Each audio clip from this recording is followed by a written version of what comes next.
Have you ever had a buyer who wanted to move forward? They liked the home, they trusted you, everything made sense, and they just couldn't pull the trigger? Why can't I pull the trigger on any of them? And they hesitate, and they stall, and they say, we just need a little more time. And you're sitting there thinking, what's missing?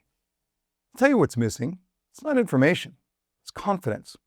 And today I want to show you how great salespeople solve that problem by transferring their confidence to their buyers. Welcome back, everyone, to the 5-Minute Sales Training, where today we're talking about the confidence transfer. Let me start with the big idea. Buyers don't just buy homes, they borrow belief. Especially in today's market, with interest rates, timing questions, and fear of making a mistake, and we know that confidence can be low. When confidence is low, decisions slow down.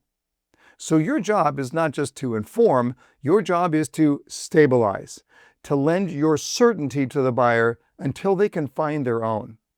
Now, I call that the confidence transfer. And the best in the business do this naturally. So let me just show you how in a few simple steps. Step 1, believe before you speak. See, belief comes before language. You cannot transfer confidence if you don't feel it abundantly yourself. Yeah, I'm just not feeling it today. If you're unsure, if you're hesitant, if you're neutral, your buyer will feel that immediately.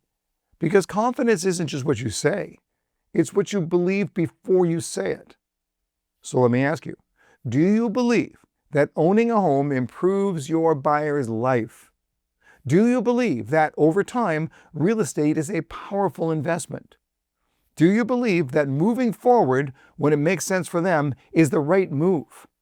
Because if you don't believe these things, you're going to hesitate.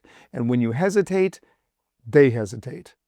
Buyers can feel conviction, and they can also feel doubt. So it starts right there. Step 2, lead the process. Confidence shows up in direction. Confident salespeople don't wait, they lead. They guide the process. They create structure, because indecision grows in open space. When there's no direction, buyers drift. So instead of saying, let me know what you think, try this. Let's reconnect tomorrow and map out the next steps. See the difference? One is passive, the other is leadership. Confidence is directional. It moves people forward. And your buyer is looking for someone to lead them. I'm looking for someone dynamic to lead. Any volunteers? All right, step 3, simplify the decision. Clarity creates confidence. Here's what most people miss. Your buyer isn't always afraid as much as they're just overwhelmed. Too many options, too many variables, too many what-ifs. And when the mind gets overloaded, it shuts down. A confused mind says no. So your job is to simplify and narrow the focus. Help them to see what actually matters. That might sound like, well, let's focus on the 2 things that you told me matter the most.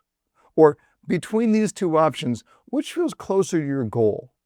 You're not pushing, you're clarifying. Because a confused buyer won't decide, but a clear buyer will. Step 4, normalize the fear. This one's big. Normalize the fear. Every buyer feels fear, every single one. This is a big decision. So when fear shows up, don't ignore it and don't try to bulldoze through it. You need to acknowledge it. I know we're all afraid. Hey, it's completely normal for you to feel this way. Most of our buyers feel this right before they move forward. What are you doing there? You're removing isolation, you're building trust, and you're helping them realize this isn't a red flag. This is a part of the process. And when fear is understood, confidence can grow. Look, great salespeople, they don't push buyers. They steady their buyers. They don't create pressure, they create confidence. And when you do that well, your buyer doesn't feel sold. They feel certain. So here's your challenge. This week, don't just share information, transfer belief. Let us know where you see buyers struggle most with that confidence side. Just drop a comment below. We'd love to see that. And if this video helped you, hit that like button and subscribe so you don't miss future episodes. It means a lot to us if you would do that. Until next time, everybody, learn more to earn more.